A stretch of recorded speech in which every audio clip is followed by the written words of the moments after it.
السلام عليكم ورحمة الله.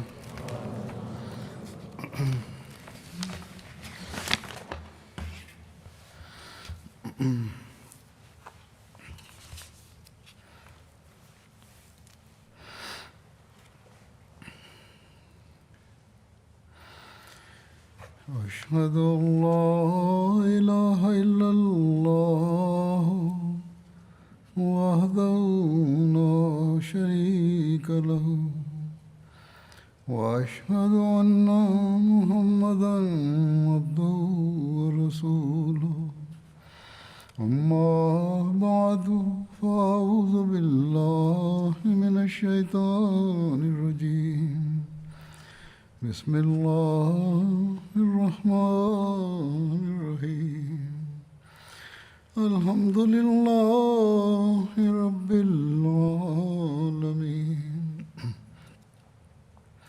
الرحمن الرحيم مالك يوم الدين إياك نعبد وإياك نستعين اهدنا الصراط المستقيم صراط الذين أنعمت عليهم غير المغضوب عليهم ولا الضالين.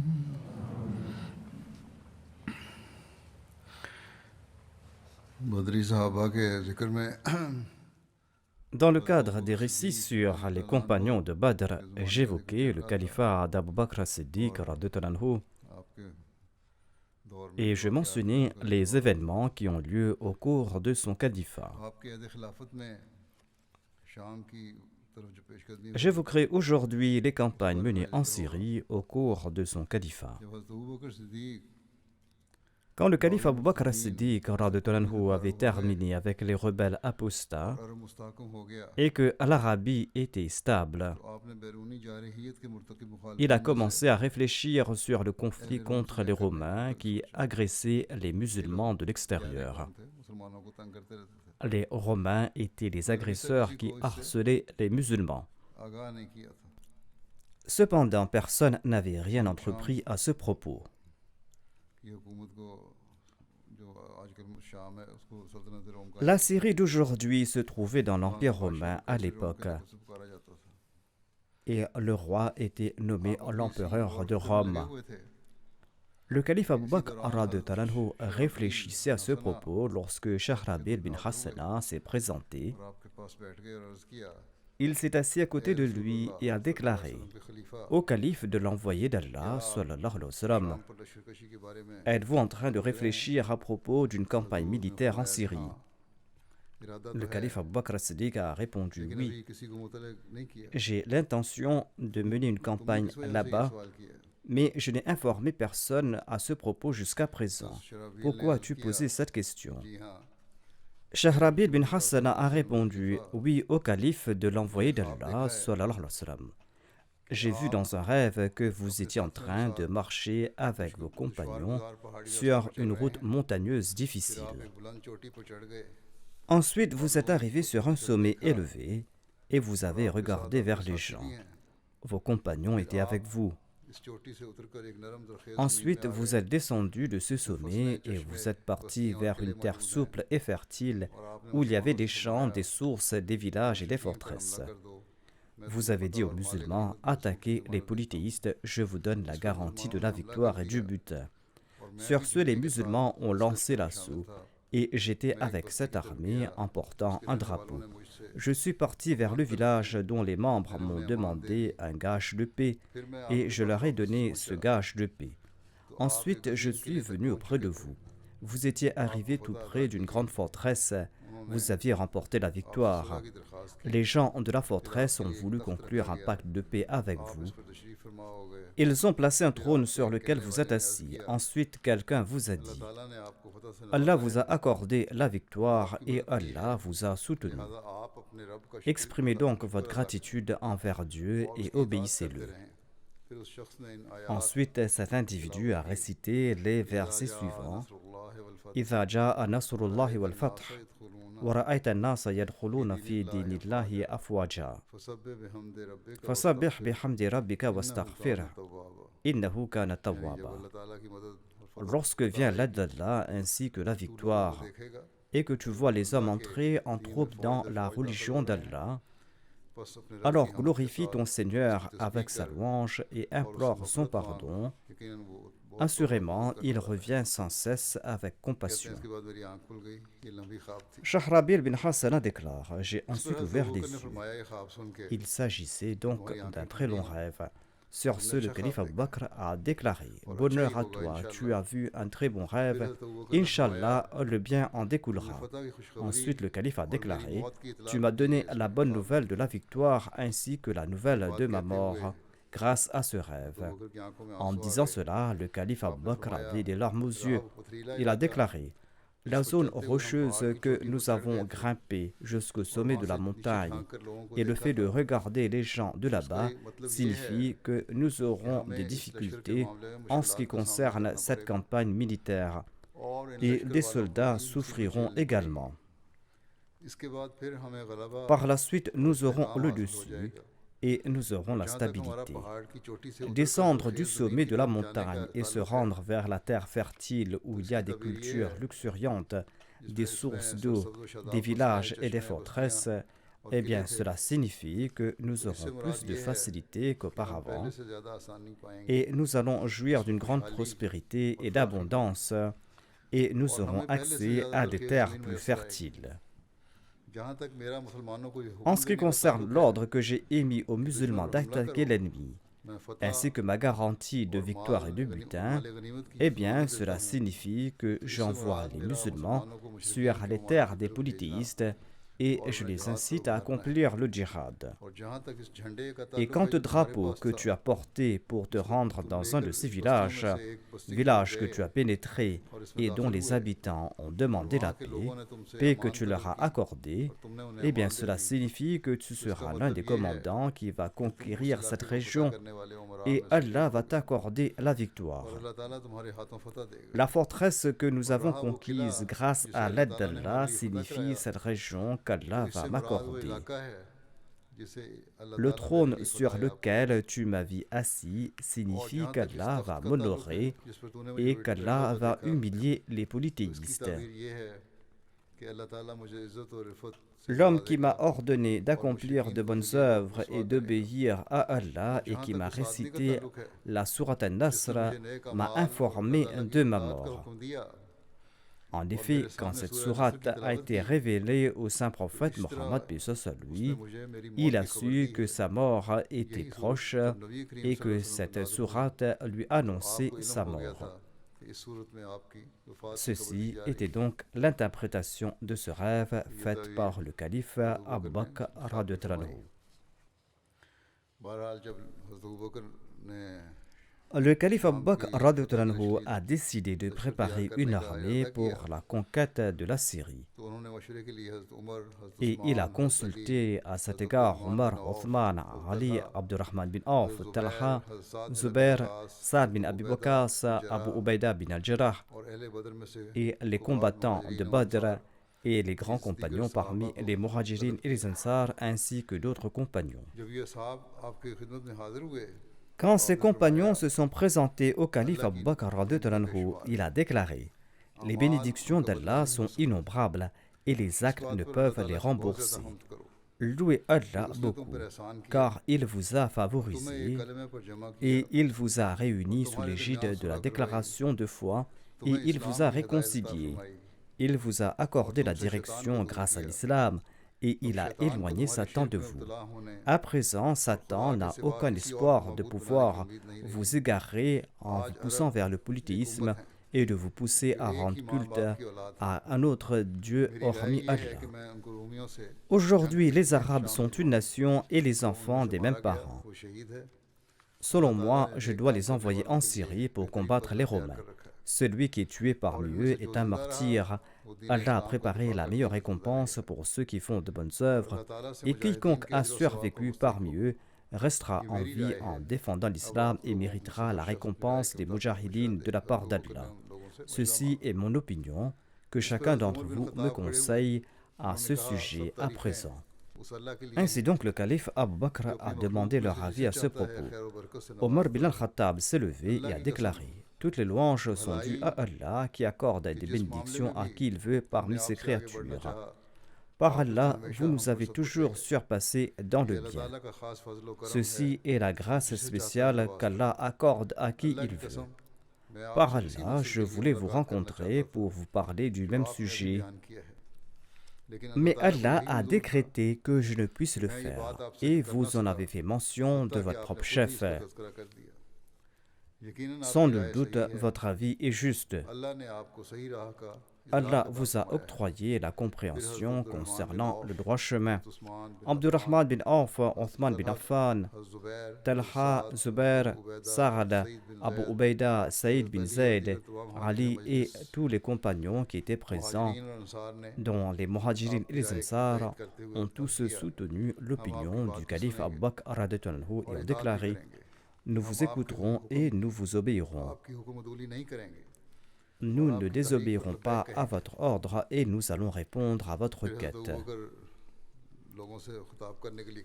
Ensuite, le calife Abu Bakr radhiyallahu anhu s'est levé pour s'adresser de nouveau à l'assistance. Il a loué Allah comme il le mérite et il a envoyé des bénédictions sur l'envoyé d'Allah sallallahu alayhi wa sallam, et il a prié pour lui. Ensuite, il a déclaré: ô gens, Dieu vous a accordé une grande faveur en vous octroyant la bénédiction de l'islam. Il vous a honoré par le djihad. Il vous a octroyé la supériorité sur les autres religions par la religion de l'islam. Ô serviteurs d'Allah, préparez-vous à combattre les Romains en Syrie. Je vais nommer vos commandants et je vais nommer vos dirigeants. Obéissez votre Seigneur et ne désobéissez pas à vos commandants. Que vos intentions soient uniquement de plaire à Allah. Améliorez votre vie et votre caractère. Soyez modérés dans vos repas et vos boissons. Allah soutient les pieux et les bienveillants. Le calife Abu Bakr radhiyallahu anhu a ordonné à Bilal de lancer un appel. Il a annoncé: aux gens, partez en Syrie combattre votre ennemi, les Romains. L'émir des musulmans sera Khalid bin Saïd.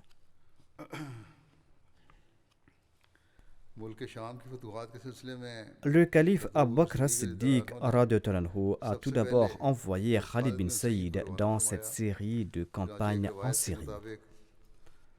Selon un récit, lorsque Abu Bakr as-Siddiq est retourné à Médine après avoir effectué le Hajj en l'an 13 de l'Hégire, il a envoyé Khalid bin Saïd en Syrie avec une armée. Selon d'autres récits, Abu Bakr as-Siddiq avait envoyé Khalid bin Saïd en Syrie lorsqu'il avait envoyé Khalid bin Walid en Irak. Le premier drapeau hissé pour la conquête de la Syrie était celui de Khalid bin Saïd. Selon un autre récit, lorsque Abu Bakr as-Siddiq a préparé et envoyé 11 armées contre les apostats, il a ordonné à Khalid bin Saïd de se rendre à Taïma pour protéger les frontières de la Syrie. Il lui a demandé de ne pas bouger de sa place et d'inviter les gens de la région à venir à sa rencontre et de recruter uniquement ceux qui n'ont pas apostasié et de combattre uniquement ceux qui les combattent jusqu'à ce qu'ils reçoivent d'autres instructions de la part du calife. Taïma est une ville célèbre entre la Syrie et Médine. En sus des habitants de Médine, le calife Abu Bakr radhiyallahu anhu a préparé les musulmans d'autres régions à livrer bataille contre les Romains et il les a encouragés à rejoindre le djihad. Il a écrit une lettre au peuple du Yémen dont le texte est le suivant. Il a déclaré du calife du messager d'Allah sallallahu alayhi wa sallam à chaque croyant et musulman du peuple du Yémen: que la paix soit sur celui qui reçoit ce message. Je loue Allah, hormis qui il n'y a pas d'autre divinité.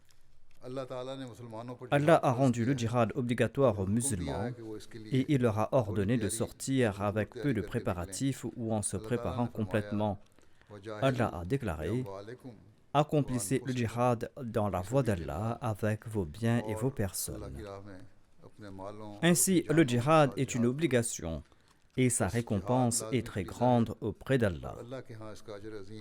nous avons ordonné aux musulmans de se préparer au djihad contre les Romains en Syrie. Leurs intentions sont bonnes et leur statut élevé. Ô serviteurs d'Allah, hâtez-vous d'accomplir le devoir de votre Seigneur et de suivre la sunna de son prophète, paix soit sur lui, et vers l'une des deux vertus, soit le martyre, soit la victoire et le butin. Allah n'est pas satisfait des vaines paroles de son serviteur, ni de l'abandon du djihad face à ses ennemis jusqu'à ce qu'ils acceptent la vérité et obéissent au commandement du Saint-Coran. Qu'Allah protège votre religion et qu'Allah guide vos cœurs et purifie vos actions et qu'il vous récompense comme les moudjahidines qui persévèrent. Le calife Abu Bakr a envoyé cette lettre par l'entremise d'Anas bin Malik. Anas déclare: Je suis arrivé au Yémen et j'ai commencé par chaque quartier et chaque tribu. Je leur lisais la lettre du calife Abu Bakr et quand je terminais la lecture, je disais: Toutes les louanges sont dues à Allah et je témoigne qu'il n'y a de Dieu qu'Allah et que Mohammed est le messager d'Allah. Je suis le calife du messager d'Allah et je suis le messager des musulmans. Écoutez très bien, j'ai laissé les musulmans dans un état où ils se sont rassemblés sous forme d'une armée et l'attente de votre arrivée à Médine est la seule chose qui les empêche de livrer bataille contre leur ennemi. Ainsi donc, marchez rapidement vers vos frères. Ô musulmans, qu'Allah vous accorde sa miséricorde. Anas est retourné à Médine et il a annoncé à Abu Bakr la bonne nouvelle de l'arrivée des Yéménites en disant: Les braves et les chevaliers du Yémen sont sur le point de venir avec les cheveux ébouriffés et pleins de poussière. Ils sont partis avec leurs biens, leurs femmes et leurs enfants. D'autre part, Khalid bin Saïd est arrivé à Taïma et il s'est installé. Des tribus de nombreuses régions l'ont rejoint. Quand les Romains ont entendu parler de cette grande armée des musulmans, ils ont invité les tribus arabes sous leur influence pour livrer bataille en Syrie. Khalid bin Saïd a écrit au calife Abu Bakr à propos de ces préparatifs des Romains. Le calife Abu Bakr lui a répondu: Vous devez aller de l'avant et ne pas avoir peur, et vous devez demander l'aide d'Allah. Sur ce, Khalid bin Saïd s'est avancé vers les Romains. Mais lorsqu'il s'est approché d'eux, ils se sont dispersés et ils ont abandonné leur camp. Khalid bin Saïd a occupé la zone et la plupart de ceux qui étaient autour de lui sont devenus musulmans. Khalid bin Saïd en a informé le calife Abu Bakr. Celui-ci a déclaré: Avance, mais ne va pas si loin que l'ennemi ait une chance de t'attaquer par l'arrière. Khalid bin Saïd a marché avec sa troupe jusqu'à ce qu'il s'arrête à un endroit. Là-bas, un prêtre romain nommé Bahan s'est approché pour le combattre. Khalid bin Saïd l'a vaincu et a tué nombre de ses soldats. Bahan a pris la fuite et il s'est réfugié tout près de Damas. Khalid bin Saïd a rapporté cela au calife Abu Bakr et il a demandé des renforts. À cette époque, il y avait des gens qui avaient initialement émigré du Yémen dans le but d'accomplir le djihad en Syrie. En sus de cela, il y avait les gens vivant entre la Mecque et le Yémen qui étaient également venus. Parmi ceux-là se trouvaient Dhul Qila et Ikrama qui avaient vaincu les apostats et qui étaient retournés vers le calife Abu Bakr. Il était accompagné des troupes de la région. Le calife Abu Bakr a écrit aux responsables de la zakat à leur propos. Il a déclaré: Remplacez ceux qui souhaitent le changement. Tout le monde voulait être remplacé et ils ont été tous remplacés et une nouvelle armée a été formée. C'est pourquoi cette armée était nommée Jaysh al-Bidal. Ces troupes ont atteint Khalid bin Saïd et le calife Abu Bakr n'a cessé d'encourager les gens à se battre en Syrie. Le calife Abu Bakr a dit à Walid bin Uqba de se rendre en Syrie auprès de Khalid bin Saïd. Quand il s'est rendu auprès de Khalid bin Saïd, il lui a dit que les habitants de Médine étaient impatients d'aider leurs frères et le calife Abu Bakr s'arrangeait pour envoyer des troupes. En entendant cela, Khalid bin Saïd était fou de joie Et souhaitant recevoir le mérite de la victoire contre les Romains, il a pris Walid bin Uqba avec lui pour combattre la grande armée des Romains, dont le chef était Bahan. En attaquant l'armée romaine, Khalid bin Saïd avait ignoré l'instruction du calife Abu Bakr radhiyallahu anhu, selon laquelle il ne devait pas avancer si loin que l'ennemi aurait la chance de l'attaquer par derrière. En tout cas, Khalid bin Saïd a négligé la défense de son arrière et il a lancé la bataille contre les Romains avant l'arrivée d'autres commandants musulmans. Bahan et ses compagnons sont sortis avant eux et ils se sont dirigés vers Damas. La retraite de Bahan était en fait une ruse. Il voulait encercler les musulmans et les attaquer par derrière. Le calife Abu Bakr radhiyallahu anhu avait prévenu Khalid bin Saïd de ce danger. Mais la quête de la victoire avait rendu Khalid bin Saïd négligent de cet avertissement du calife, et ceci l'a poussé à avancer. Khalid bin Saïd a avancé vers l'armée ennemie. Walid bin Uqba, Dhul Qala et Ikrama étaient également avec lui. Khalid bin Saïd a été assiégé par l'ensemble des postes militaires de Bahan et ils lui ont bloqué la route. Khalid n'avait aucune nouvelle à ce propos. Bahan s'est avancé et il a trouvé Saïd, le fils de Khalid, errant à la recherche de l'eau avec quelques individus et il les a tous tués. Khalid bin Saïd a appris le meurtre de son fils et de ses compagnons. Sur ce, il s'est enfui de là avec un groupe de cavaliers. Ainsi donc, au lieu de se battre, Khalid bin Saïd a abandonné l'endroit. Après eux, de nombreux compagnons, sueurs des chevaux et des chameaux, ont également été séparés de leur armée. Vaincu, Khalid bin Saïd a atteint Dhul Marwa. Mais Ikrama n'a pas bougé de sa place et il n'a cessé d'aider les musulmans. Dhul Marwa est un endroit entre la Mecque et Médine et à environ 155 km de Médine. En tout cas, Ikrama a empêché Bahan et ses troupes de poursuivre Khalid. Lorsque le calife Abu Bakr a su à propos de ces événements, il a exprimé son mécontentement contre Khalid bin Saïd et il ne lui a pas permis d'entrer à Médine. Plus tard, lorsqu'il a obtenu la permission d'entrer à Médine, Khalid bin Saïd s'est excusé auprès du calife Abu Bakr radhiyallahu anhu. Malgré cet échec de Khalid bin Saïd, la détermination et le courage du calife Abu Bakr as-Siddiq n'ont pas flanché. Lorsque la nouvelle lui est parvenue qu'Ikrama et Dhul Qala avaient sauvé les armées islamiques des griffes des Romains et qu'ils avaient ramené ces armées aux frontières de la Syrie et qu'ils attendaient des renforts, Abu Bakr as-Siddiq, sans perdre un instant, a pris des dispositions pour envoyer des renforts.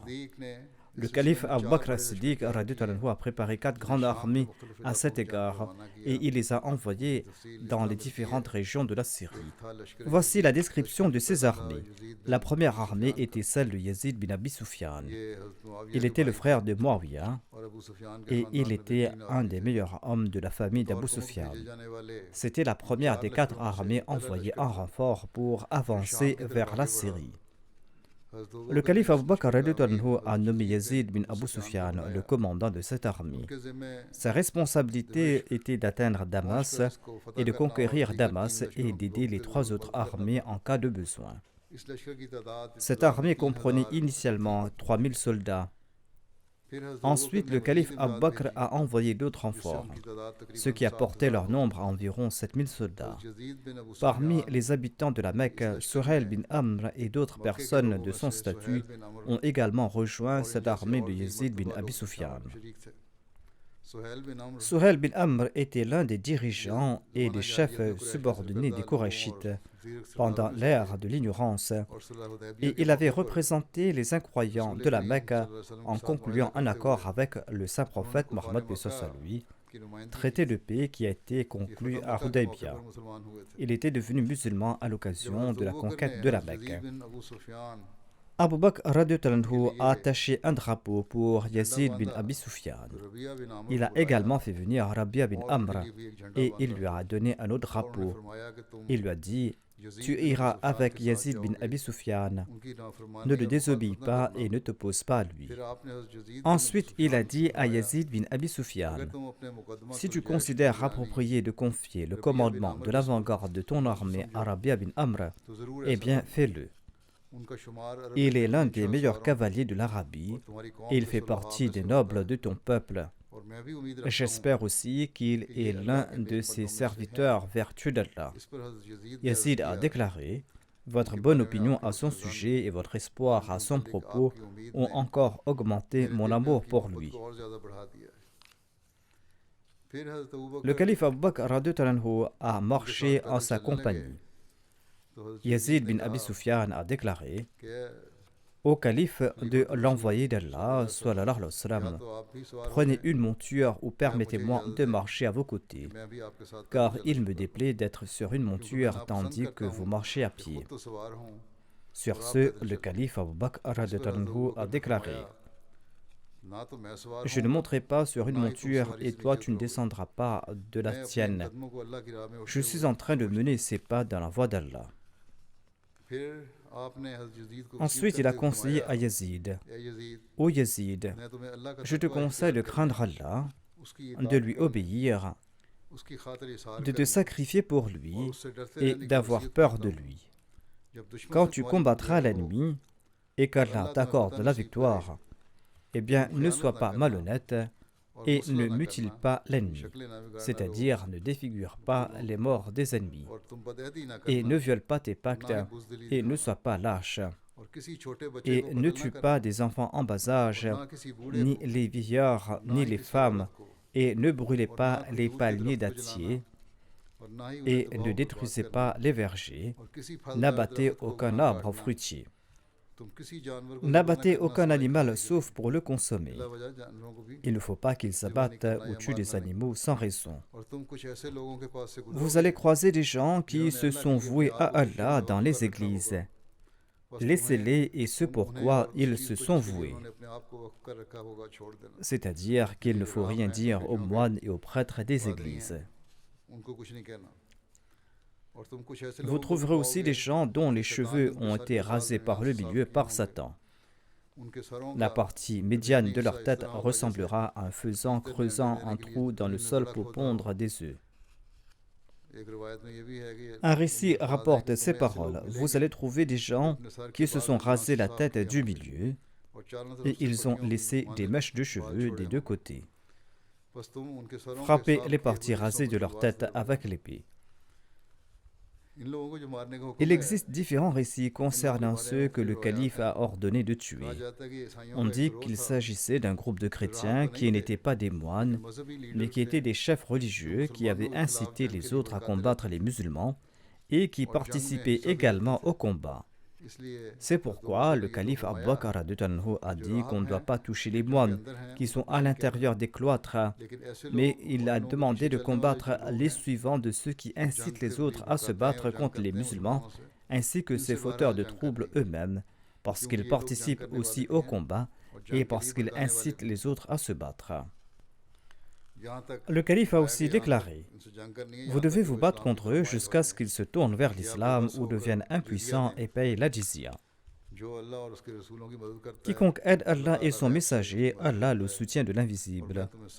Je vous présente mes salutations et je vous confie à Allah. Un autre récit présente d'autres instructions du calife Abu Bakr en sus des précédents. Le calife Abu Bakr a dit à Yazid bin Abi Sufyan, je t'ai nommé gouverneur pour te tester, pour te faire sortir et pour te former. Si tu t'acquittes bien de tes fonctions, je te renommerai à ton poste et je te donnerai une nouvelle promotion. Si tu es coupable de négligence, eh bien je vais te déposer. Crains Allah. Allah voit ton fort intérieur tout comme il voit ton aspect extérieur. Parmi les gens, celui qui est le plus proche de Dieu est celui qui est le plus digne d'amitié avec Dieu.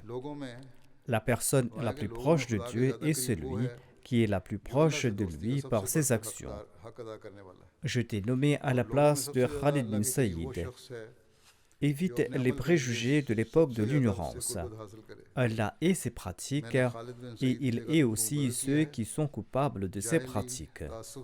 Lorsque tu seras au sein de ton armée, traite tes soldats bien, sois bienveillant envers eux et promets-leur le bien. Quand tu leur prodigues des conseils, sois bref car on oublie beaucoup après de longues conversations. Rectifie ton nafs et les gens vont se rectifier. Si le leader se réforme, eh bien ses subalternes en feront de même. Vous devez accomplir les solas à l'heure en complétant les inclinaisons et les prosternations et vous devez faire montre d'humilité lors de vos solas. Il faudra aussi honorer les ambassadeurs de la nuit qui vous visitent. Mais leur séjour dans votre camp doit être bref et ils doivent quitter votre armée rapidement afin qu'ils ignorent tout de votre armée.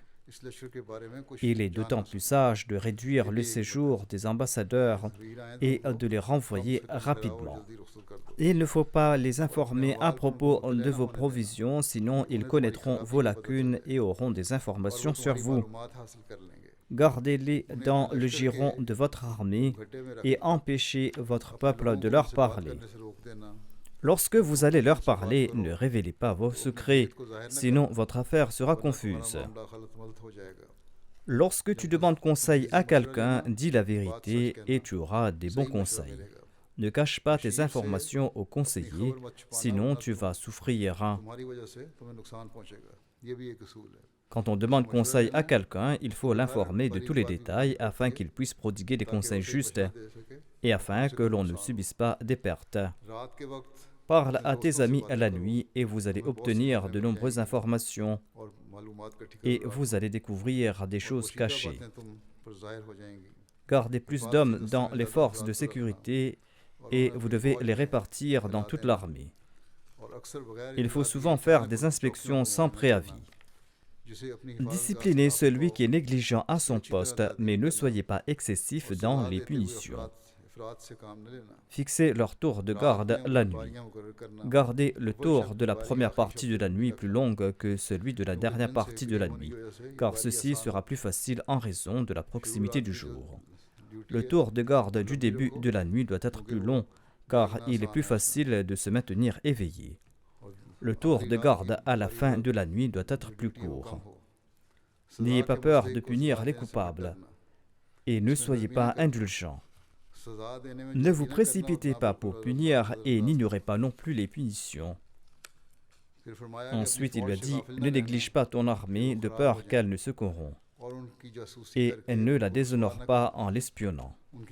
Ne partage pas les secrets de tes soldats avec les autres. Contente-toi de leur apparence et ne t'asseye pas avec les fainéants. Sois toujours en compagnie des véridiques et des gens fidèles.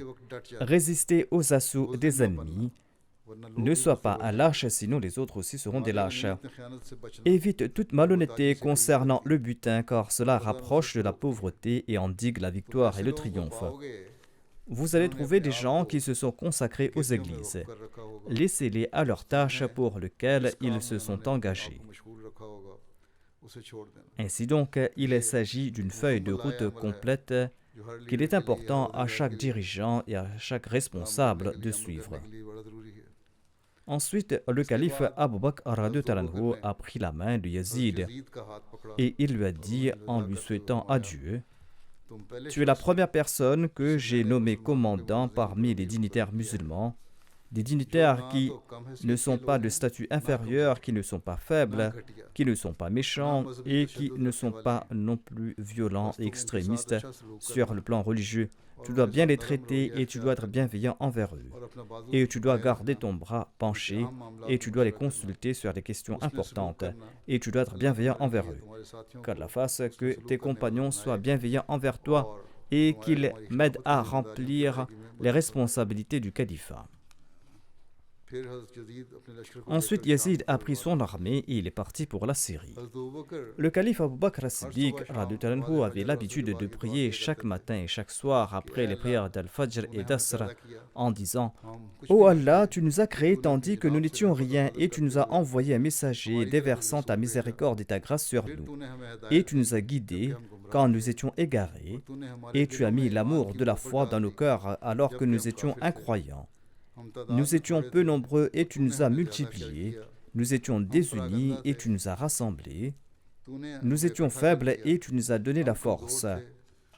Tu nous as imposé le djihad et tu nous as ordonné de combattre les polythéistes jusqu'à ce qu'ils acceptent qu'il n'y a pas d'autre Dieu hormis Allah et qu'ils payent la jizya de leurs propres mains quand ils sont impuissants. »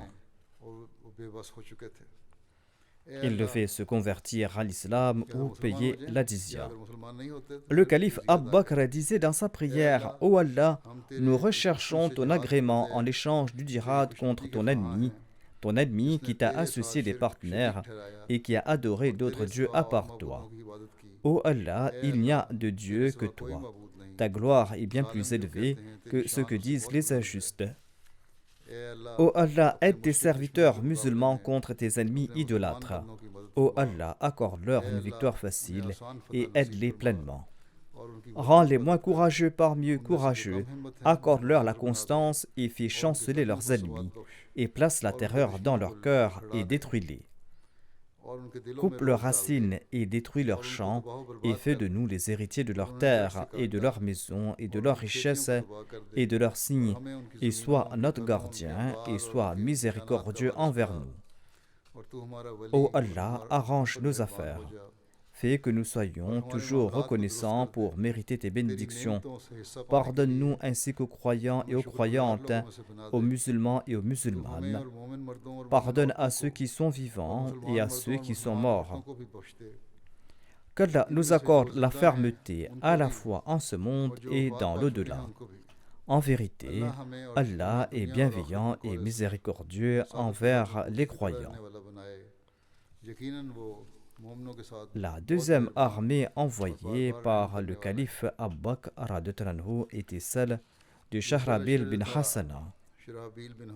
Le père de Shahrabil bin Hassana se nommait Abdullah bin Muta et sa mère se nommait Hassana. Son surnom était Abu Abdullah. Le père de Shahrabil était mort durant son enfance et il s'appelait Shahrabil bin Hassana en raison de sa mère qui se nommait Hassana. Shahrabil était l'un des premiers convertis à l'islam. Il était l'un des célèbres généraux au cours du califat bien guidé. Il est décédé en l'an 18 de l'Hégire à l'âge de 67 ans. Abu Bakr avait fixé la date du départ de Shahrabil bin Hassana 3 jours après le départ de Yazid bin Abi Sufyan. Lorsque le 3e jour est passé, il a fait ses adieux à Shahrabil et il lui a dit ceci. Ô Shahrabil, n'as-tu pas écouté les conseils que j'ai prodigués à Yazid bin Abi Sufyan? Shahrabil a répondu certainement oui. Il s'agit des conseils évoqués plus haut. Abu Bakr a déclaré: je te prodigue les mêmes conseils et d'autres conseils que j'ai oublié de mentionner à Yazid. Je t'ordonne d'accomplir tes prières aux heures prescrites et je t'ordonne d'être inébranlable le jour de la bataille jusqu'à ce que tu sois victorieux ou jusqu'à ce que tu tombes en martyr.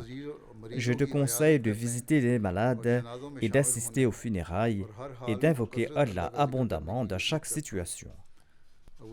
Abu Sufyan a dit au calife Abu Bakr radhiyallahu anhu, Yazid suit déjà ses conseils. Il était constant à cet égard avant même de se rendre en Syrie. Maintenant, il sera plus strict à cet égard, Inch'Allah. Shahrabil a répondu: demandez l'aide d'Allah. Quoi qu'Allah souhaite arrivera certainement. Ensuite, il a fait ses adieux au calife Abu Bakr et il est parti pour la Syrie avec son armée. L'armée de Shahrabil comptait entre 3000 et 4000 hommes. Le calife lui a ordonné de se rendre à Tabouk et à Balka. Ensuite, il devait se rendre à Bousra, qui sera sa dernière destination. Bousra est une ville ancienne et célèbre de la Syrie. Shahrabil est parti pour Balka sans qu'il y ait de combat important. Balka est également situé en Syrie. Son armée a marché à gauche de l'armée d'Abu Ubaida bin al-Jarrah et à droite de l'armée d'Amr bin al-As, et son armée est arrivée à Balka et a pénétré à l'intérieur et a assiégé Balka après avoir atteint Bousra. Mais l'armée de Shahrabil n'a pas remporté de victoire, car c'était là un des centres sûrs et forts des Romains. La troisième armée était celle de Abu Ubaida bin al-Jarrah. Le nom d'Abu Ubaida bin al-Jarrah était Amr bin Abdillah et le nom de son père était Abdullah bin al-Jarrah. Abu Ubaida était connu par son surnom et sa lignée remonte à son grand-père al-Jarrah. Il est l'un de ces 10 compagnons à qui l'envoyé d'Allah, paix soit sur lui, avait donné la bonne nouvelle du paradis au cours de son vécu. On appelle ces 10 compagnons les 10 bienheureux. Il est décédé en l'an 18 de l'Hégire, il avait alors 58 ans. La troisième armée envoyée par Abu Bakr en Syrie avait pour commandant Abu Ubaida, comme je l'avais dit. Le calife l'avait envoyé vers Homs, une ancienne ville de la Syrie, tout près de Damas. Homs est une grande ville de la Syrie. L'armée d'Abu Ubaida comptait 7000 soldats. Selon un autre récit, son armée comptait entre 3000 et 4000 soldats. Abu Ubaida est passé par Marab, un village de Balka. Il ne s'agissait pas d'une ville, mais d'un campement de tentes. Il a livré bataille là-bas et les habitants de la région ont voulu conclure un traité de paix avec lui. Il a conclu ce traité avec eux. C'était le premier traité de paix qu'on a conclu dans la région syrienne. Le calife Abu Bakr a envoyé Qais bin Hubayra avec Abu Ubaida. Le calife Abu Bakr a conseillé ceci à Abu Ubaida concernant Qais. Il lui a dit: tu es accompagné d'un grand chevalier arabe qui jouit d'un grand honneur et d'un éminent statut. Je ne pense pas qu'il y ait quelqu'un d'autre ayant de meilleures intentions en matière du djihad. Les musulmans ne peuvent pas être indifférents à son opinion, à ses conseils et à sa force au combat. Garde-le tout près de toi et traite-le avec grâce. Fais-lui sentir que tu ne lui es pas indifférent. Grâce à cela, vous allez profiter de sa bonne volonté et de ses efforts contre l'ennemi. Quand Abu Ubaida est parti de là, le calife Abu Bakr a fait venir Qais bin Hubayra et il lui a dit ceci: je t'envoie avec Abu Ubaida à la mine de la Ummah. S'il est lésé, il ne se venge pas, et s'il est maltraité, il pardonne. Et si l'on rompt toute relation avec lui, il tente de la réparer. Il est très clément envers les croyants et il est strict envers les incroyants. Ne lui désobéis pas, et il ne t'ordonnera que ce qui est bien. Je lui ai donné des instructions pour qu'il t'écoute. Et n'hésite pas à lui offrir tes suggestions tout en craignant Allah. On m'a informé que tu étais un chef de guerre capable à l'époque de l'ignorance, quand le péché et la mécréance étaient assez courants. Cependant, il faut que tu investisses ton courage et ta force dans l'islam contre les mécréants et ceux qui ont associé des partenaires à Dieu. Allah a placé en cela une très grande récompense pour toi et du respect et de la prédominance pour les musulmans. Après avoir écouté ce conseil, Qais bin Hubayra a déclaré: tant que vous et moi sommes vivants, vous entendrez de moi que des bonnes nouvelles qui vous plairont par rapport à la protection des musulmans et le djihad contre les incroyants. Le calife Abu Bakr a déclaré: seule une personne comme toi est capable de cela. Quand le calife Abu Bakr a reçu à Jabia les nouvelles du combat de ses 2 commandants ainsi que leur mort, eh bien, il a déclaré: Qais a respecté sa parole et il a accompli sa promesse. Ces récits ne sont pas terminés et j'en ferai mention à l'avenir, Inch'Allah. Pour l'instant, je souhaite mentionner un martyr Ahmadi Il s'agit de Nasir Ahmad Sahab, le fils d'Abdul Ghani Sahab. Il habitait dans le quartier Darur Rahmat Sharki à Rabwa. Il est tombé à martyr le 12 août dernier après avoir été poignardé par un opposant de l'Ahmadiyya. Inna lillahi wa inna ilayhi raji'un. Selon les détails qu'on a reçus, Nasir Ahmad Sahab se trouvait à un arrêt d'autobus auprès d'un ami vendeur de journaux, quand un fanatique religieux du nom de Hafiz Shehzad Hassan s'est présenté. Il lui a demandé s'il était Ahmadi. Lorsque le martyr a confirmé qu'il était Ahmadi, le fanatique lui a demandé de renoncer à sa foi.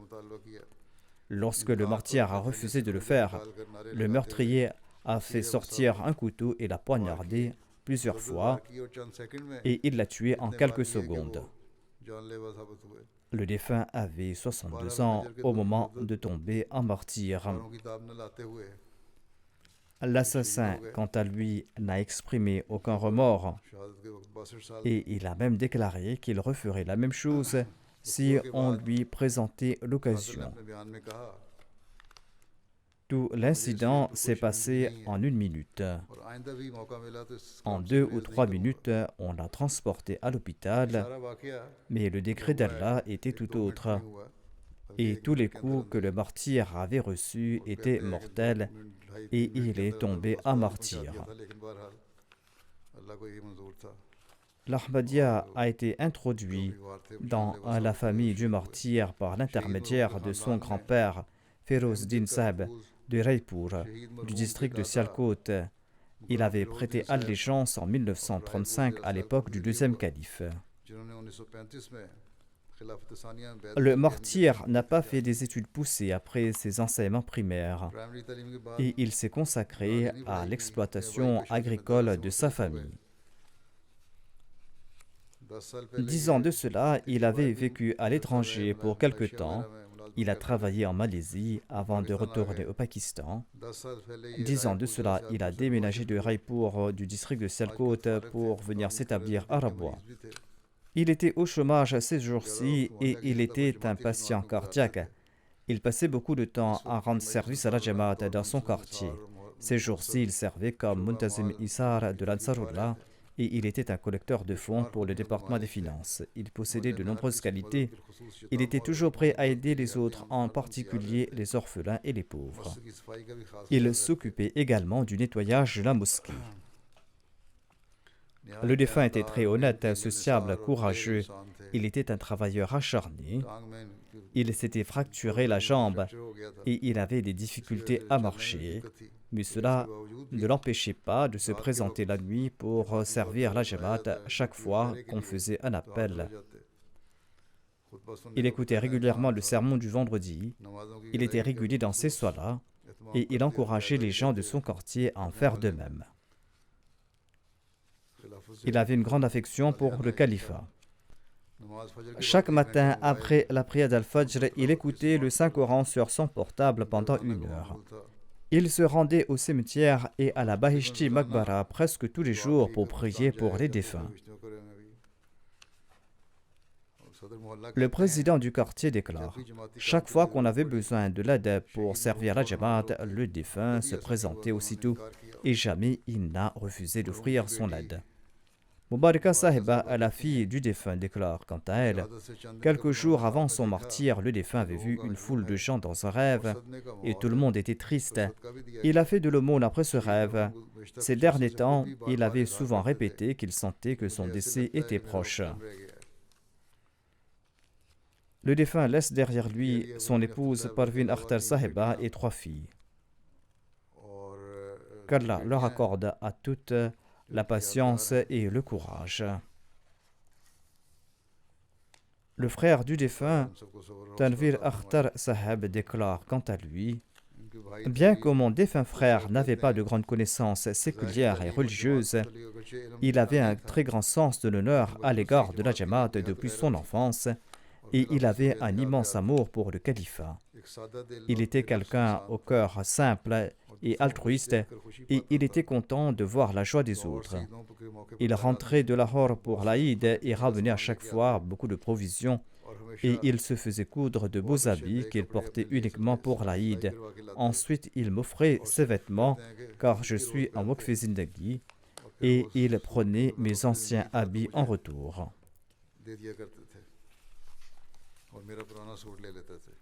Le neveu du défunt déclare quant à lui: le défunt avait toujours son portable sur lui, car il se disait qu'un membre de la Jamaat pourrait avoir besoin de lui et l'appeler. S'il n'a pas de téléphone, comment pourra-t-on le contacter? Même la nuit, quand son portable sonnait, il ne tardait pas à se lever et partait servir la Jamaat. Même s'il devait se rendre d'un coin à l'autre de la bois, il s'y rendait. Il était toujours prêt à offrir son sang, et c'est ainsi qu'il a sauvé de nombreuses vies. Il ne s'était jamais soucié qu'il était un malade cardiaque. D'après lui, aider les nécessiteux était un devoir moral qui était plus important que sa maladie. Qu'Allah élève le rang du martyr et qu'il lui accorde une place éminente au paradis, qu'Allah soutienne les membres de sa famille et qu'il permette à sa descendance de perpétuer ses bonnes œuvres. Je dirigerai sa prière funéraire en l'absence de sa dépouille après la prière de Jumu'ah, Inch'Allah.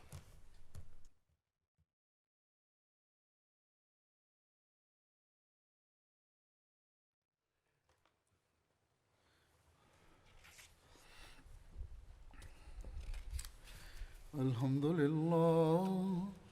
الحمد لله نحمده ونستعينه ونستغفره ونؤمن به ونتوكل عليه ونعوذ بالله من شرور أنفسنا ومن سيئات أعمالنا من يهده الله فلا مضل له ومن يضلل فلا هادي له ونشهد أن لا إله إلا الله ونشهد أن محمدا عبده ورسوله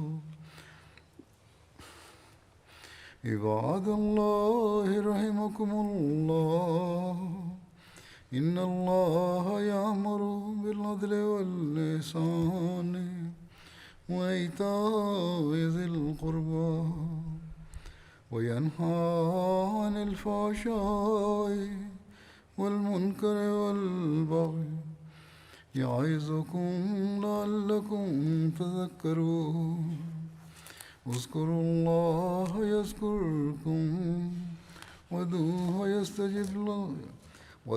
يستجب لكم ولذكر الله أكبر